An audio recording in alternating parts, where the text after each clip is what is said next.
भीखू हलवाई का बेटा बच्चू एकदम मनमौजी था। मन है तो काम कर लिया, नहीं तो पड़ा रहने दो, हो जाएगा जब होना होगा। एक दिन दुकान से उसने एक दोना भरकर जलेबियां लिए। वह गांव के बाहर जाने वाली सड़क के किनारे बैठ गया और जलेबियां खाने लगा। तभी वहां एक थका मांदा यात्री आया। वह बच्चू से बोला, भैया बड़ी दूर से चलकर आया हूँ, बड़ी भूख लगी है, क्या यहाँ कुछ खाने को?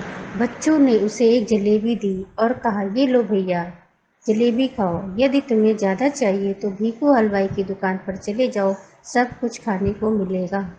यात्री ने देखा कि वहां दो सड़कें थी। उसने बच्चे से पूछा, अच्छा भैया यह बताओ कि भीखू हलवाई के यहाँ इनमें से कौन सी सड़क जाती है? यह बात सुनकर जैसे बच्चू को बड़ी तसल्ली मिली। वह हंसकर बोला, ए भाई, तुम तो मुझसे भी ज़्यादा आलसी निकले। मेरे बाबा हमेशा कहते थे कि मुझसे ज़्यादा आलसी इंसान हो ही नहीं सकता, लेकिन अब मैं उन्हें बताऊंगा कि उनकी बात गलत थी। यात्री को समझ में नहीं आ रहा था कि मामला क्या है। उसने तो बस रास्ता ही पूछा था ना, इससे आलसी होने की क्या बात है।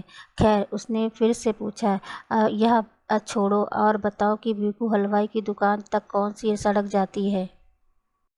बच्चू बोला, ऐसा है भैया, ये दोनों सड़कें कहीं नहीं जाती, बस यहीं पड़ी रहती हैं।